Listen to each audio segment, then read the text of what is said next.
Friends, I hope you are doing well. Today we'll talk about how to fix or how to solve the problem of stuck unloading on Messenger.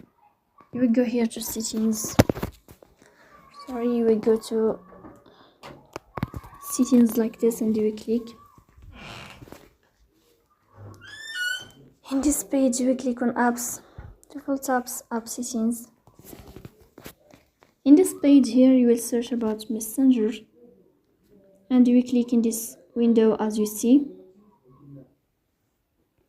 Here in this page you will click on first stop and you will click OK. Then you will click on storage. Then you will click on here you will click on clear cache. After that you will turn off your Wi-Fi and you will turn on your Wi-Fi again to fix that problem. So that's all. Don't forget